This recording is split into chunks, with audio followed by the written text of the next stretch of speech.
Hello and good day everyone, my name is Ron and I will be presenting the wood-derived chemicals industry.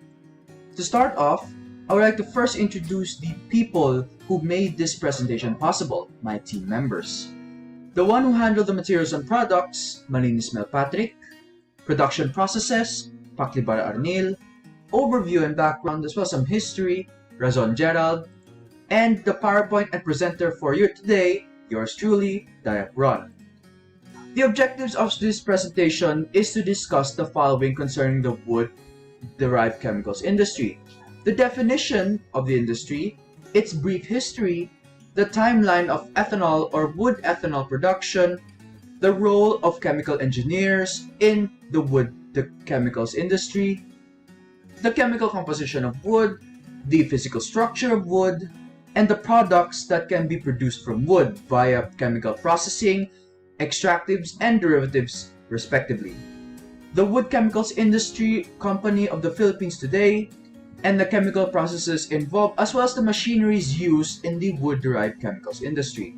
We will also discuss 3 different flowchart productions for tannin, lignin and cellulose, and of course, ethanol. Before we officially start, we need to know what does the wood-derived chemical industry do as a whole. Wood is a source of a wide variety of chemical products, and where in theory, at least the number and kind of possible chemical products are equal to those of the products made from petroleum. However, in practice, the chemical products of wood fall into 2 general groups. Its products can be produced via chemical processing or extractives and its derivatives. To know further, we need to understand the brief history on how the wood-derived chemicals industry came to be. It all started in the early 1800s, specifically 1838, where the French chemist Anselme Payen discovered the process of treating wood with nitric acid and an alkaline solution. This experiment produced an insoluble residue that he coined as cellulose, or today cellulose fiber, and dissolved its incrustance, which was later called as lignin. In the late 1800s or 1850s and above, Clason, Freudenberg, Nims, Alder, Hibbert, Kratzel, Tishenko, Nakano, and other chemists conducted separate series of researches in the field of organic chemistry that led to the discovery of the chemical structure of lignins today. Preceding the researches about concepts of polymers then led to a deeper understanding of the physical behavior of chemical properties of lignins.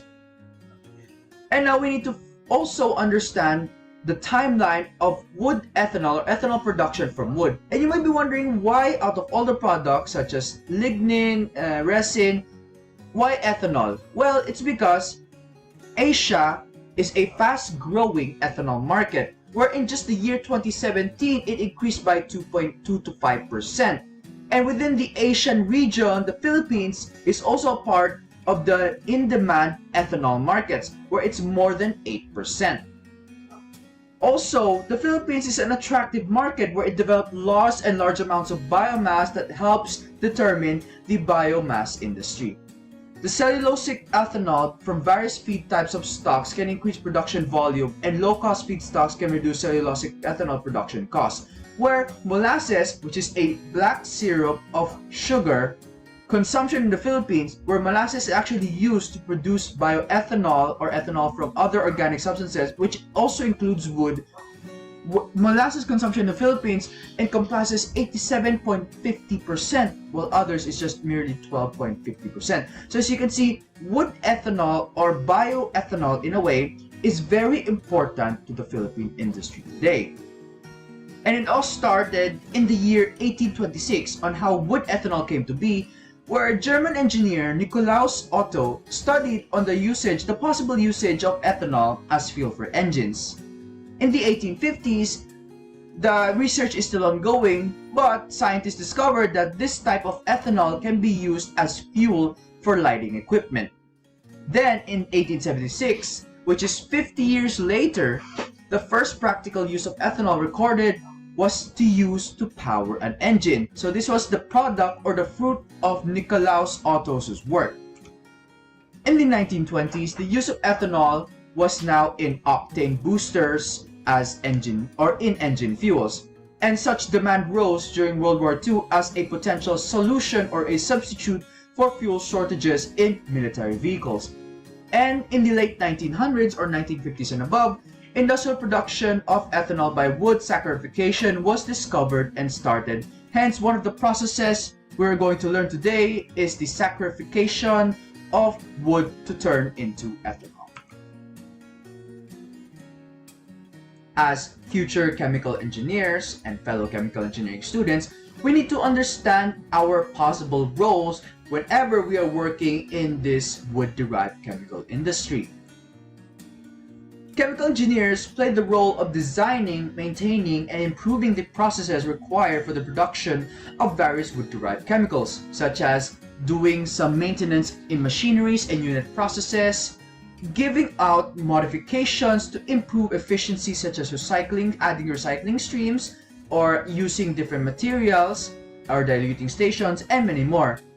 Where it also includes the proper designing of plants, maintaining production processes, and to assure that the products are of high and great quality for the consumer, aka quality control. Of course, we need to know first, what is wood, or what is wood made out of? Well, the chemical composition of wood varies from species to species, depending if it's spruce, or depending if it is oak or mahogany, but approximately, in general, wood contains, by weight, 50% carbon, 42% oxygen, 6% hydrogen, 1% nitrogen, and 1% other elements, mainly calcium, potassium, sodium, manganese, magnesium, manganese, and iron. And chemical composition-wise, woods are comprised of macromolecules mainly derived from polymers. The walls of wood cells are composed of three principal polymeric chemical materials, which are cellulose, hemicellulose, and lignin. To know what is the physical structure of wood, we can view it in two perspectives, macroscopically and microscopically. Macroscopically, or whatever we see with our naked eye, wood is marked by the presence of concentric layers known as growth wings or annual rings. The number of growth rings as counted in a transverse section near the ground, or when we cut off a tree and get its log and cut a circular portion of the log, we can use it to find its age or how many years has it lived.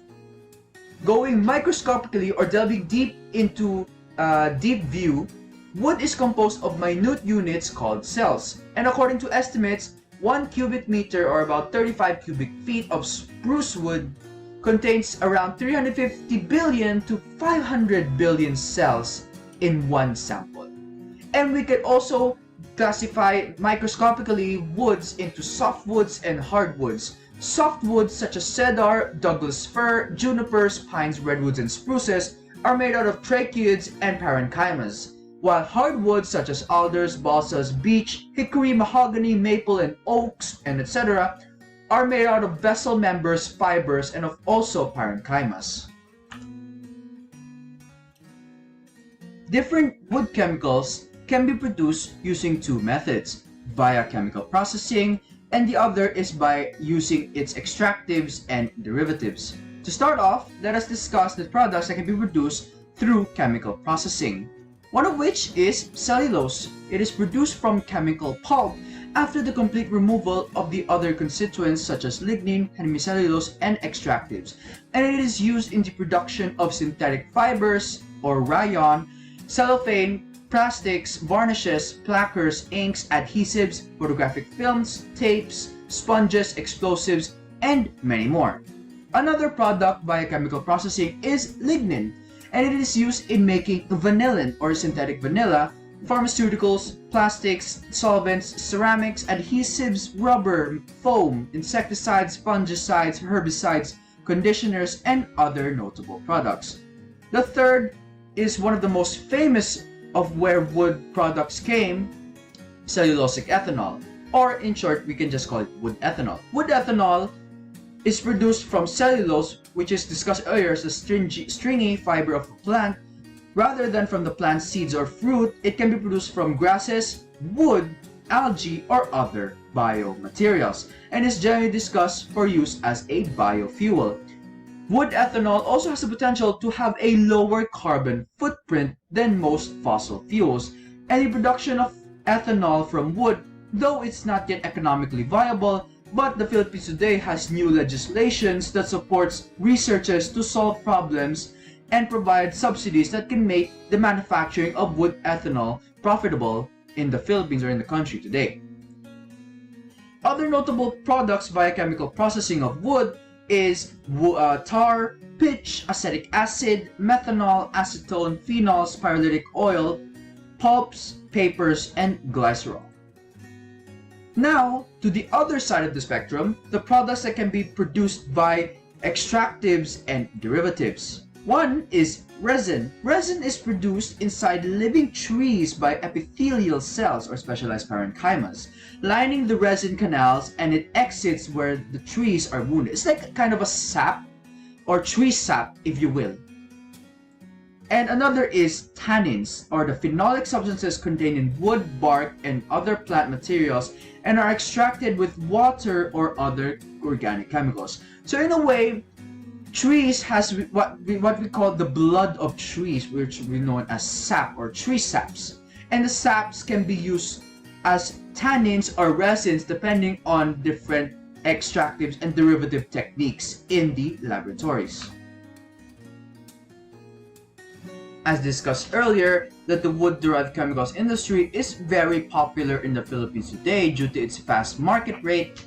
We need to also know who are the leading companies in this said industry.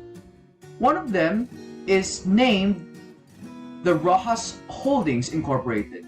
The Rojas Holdings Incorporated, or RHI, has interest in sugar milling and refinery, what also creates ethanol and agribusiness, which are grouped strategically into two different branches: the Centro Azucarera Don Pedro, or CADPI, and San Carlos Bioenergy Incorporated, CSBI, and the other is the RHI Agribusiness Development Corporation, or RHI ADC, or also known as the RHI Rojas Holdings Incorporated ND. This company produces ethanol as their wood-derived chemical and is done under the CADPI Cellulose to Bioethanol pilot plant located in Nasugbu, Batangas.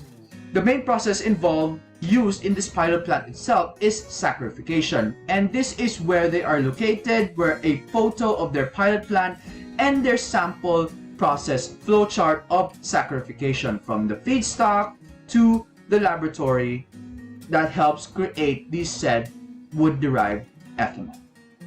The second well-known company of wood-derived industry in the Philippines is the Mapcon Green Charcoal Phils Incorporated, or Philippines Incorporated, sorry.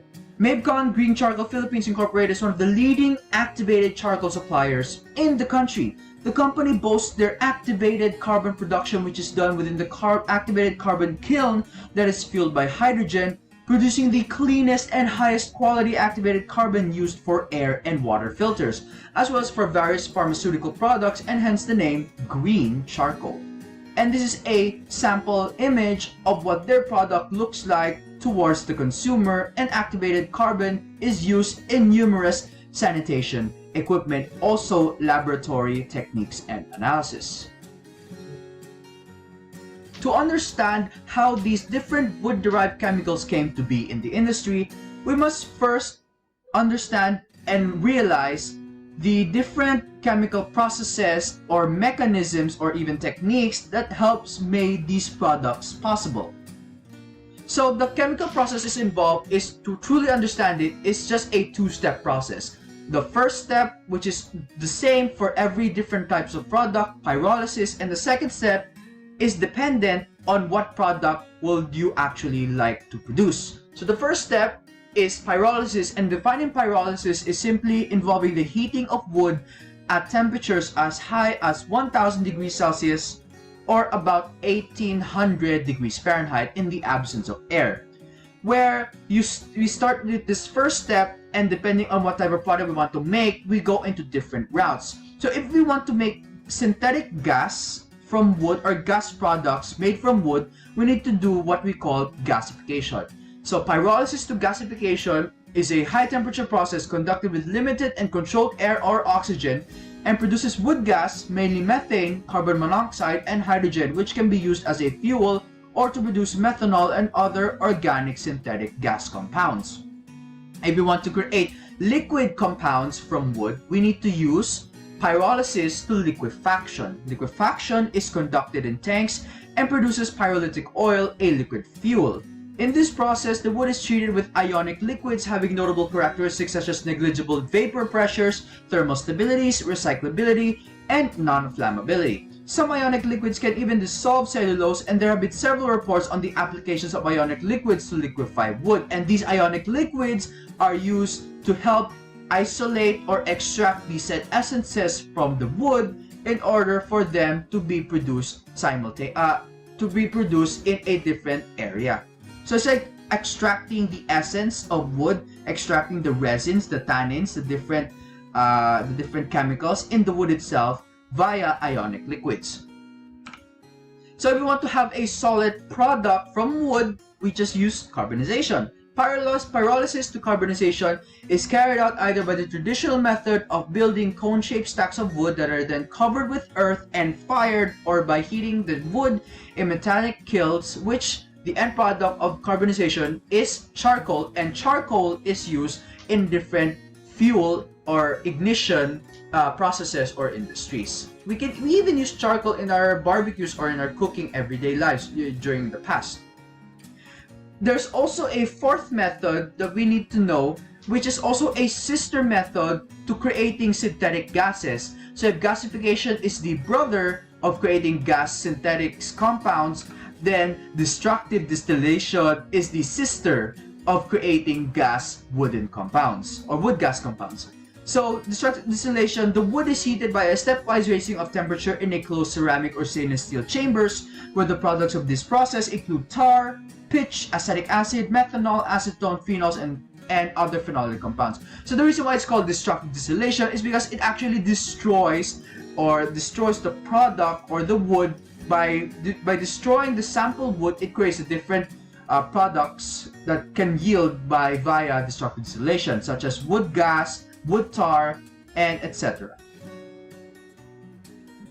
We now know the different chemical processes that governs these creation of the products, but we also need to know the different equipment or machineries that helps facilitate these processes in the first place, that helps create the so-called mass production of wood-derived chemicals. And in the industry, there are numerous machines that helps create these products today, one of which is grinders. So as you know, wood in its raw material state is very hard and very large, and we cannot imagine to create such numerous products by having wood as its physical state alone. So we need to reduce its size, grind it into different particulates as a means to help further ease in production and efficiency. So grinders are there to do the trick. For size reduction, products from a crusher are often fed to a grinder. So sometimes crushers and grinders are the same and has the same end product, which produces powder or helps produce wood in powdered or fine particle form. Evaporators are also used in the wood-derived chemicals industry, since it's in a way chemicals, and it helps remove the moisture content of numerous materials as well as increase solute concentration of different wood-derived chemicals in the solution. Filters are also used where the separation processes of residues and the liquid part, wherein undissolved solutes or precipitates are separated from a solution by passing through a filter. So normally what's left in the filtrate or the residue is the solid wood particles, and the liquid is the chemicals that are the resin or the tannins that are extracted from the wood itself. We also need to use different washers, where it is simply an equipment for purifying gas or vapor, or simply put, it helps wash the product. Chippers, on the other hand, is also the same as grinders, but me and my group put it as a separate machine. It's another size reduction machine, particularly used in reducing the size of log woods into smaller wood chips. So normally, the wood is passed through a chipper first in order to reduce the size of large logs into smaller logs, so that the smaller logs will then be fed to a grinder, where the grinder will have no trouble in grinding the said small log product into a fine particulate form. And lastly, the last machine that's used in this industry today is also distillation columns. As I said earlier, with the destructive distillation process, distillation columns is used to separate a mixture of two or more components into its virgin state by heating the mixture to a temperature between their respective boiling points. And the main idea is to separate a feed stream into at least one top product stream and the other bottom product stream. So distillation utilizes the temperature boiling point difference of two distinct chemicals, where they're able to separate them without actually harming the composition of the said immiscible products. One of the chemical products produced from wood via extraction and derivatives is tannin, and as such we will discuss the process flowchart for tannin production from wood. And here is the overall general flowchart for tannin production, and it's maybe quite abstract to understand, but it's just telling a story from its raw material state to its final product state. So the raw material is, of course, solid wood bark, but of course the size of the solid wood bark is very, very large. So we need to first put it into a grinder where it relieved into its particulate form. This particulate form is then mixed with dim carb, or also known as dimethyl ammonium dimethyl carbamate, which is very long, so we'll just call it dim carb. And it is now fed to an evaporator. The evaporated dim carb is now in a gaseous form and is then discarded or thrown away. And what's left is the particulate of the solid wood bark that has some essence, that has extracted its essences via the dim carb liquid. So it is then mixed with water, liquid water, and it is then fed into a filter. So one of the products of the filter is the liquid water, which is then discarded, and what's left is the residue, which is now the hydrolysable tannins.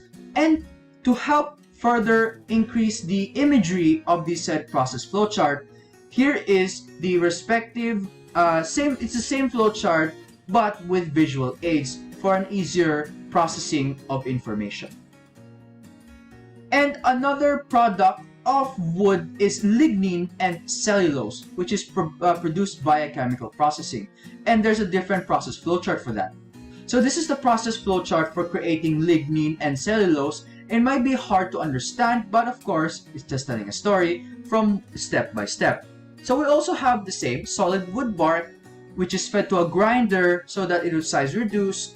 Then the particulates of the wood bark is mixed with an ionic liquid and an oil.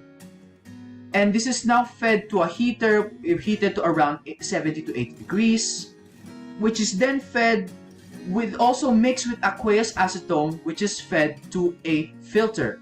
One of the products of the filter is lignin, the lignin slurry, where the lignin slurry is then went into a split point, where one of which is the aimed final product, which is the lignin itself, while the other product stream that is split from the lignin slurry is then recycled back to the ionic liquid stream, which then increases the lignin production efficiency. The other output of the filter is the solid residue, which is then washed via the washers, and it is mixed with a buffer solution which undergoes homogenization and delignification, where the product after this process has NaOH mixed within it, and it is extracted via liquid extraction. And then the product of this liquid extraction is then filtered and washed again, thus creating the second end product, cellulose fiber. And of course, to ease in the information gathering part, I have presented it in a visual aid form with respective machineries and products physically. Knowing that one of the most popular wood-derived chemicals in the industry is wood ethanol or cellulosic ethanol, it is a must that we must understand how, or the process, or the step-by-step process on how is it produced. So this is the general wood-derived chemical ethanol or wood ethanol production process flowchart and it's very complicated at first glance. So let's break it down. So the solid wood bark is fed to a chipper to reduce its size. This smaller, we'll call it the smaller wood slurry, is then mixed with water, liquid water, and an alkali.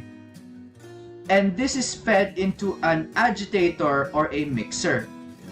This is then another stream that is mixed in the mixer or the agitator itself is steam, or simply put, water in gaseous form. And the output is then fed into a saccharification chamber via a fermenter, and the output of this machine or unit process is then fed to a filter. One of the products of the filter is the solid residue, where it is recycled back to the agitator or a mixer, increasing product efficiency or product yield. And the liquid product of the filter, the liquid output, is then fed into a distiller, where it is separated, where one of the products of the distiller is the acclaimed ethanol or wood ethanol. This is what we want.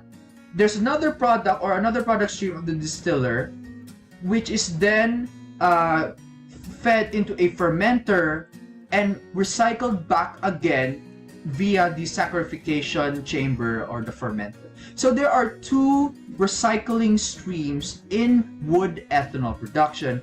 This will help further increase yield of product as well as lessen the amount of materials needed as a means to be economical in nature.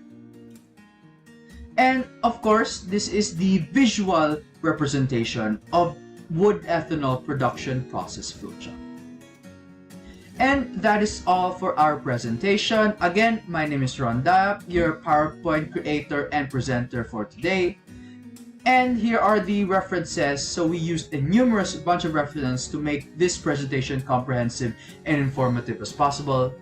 And I would like to thank you all for listening to our presentation concerning wood-derived chemical industry.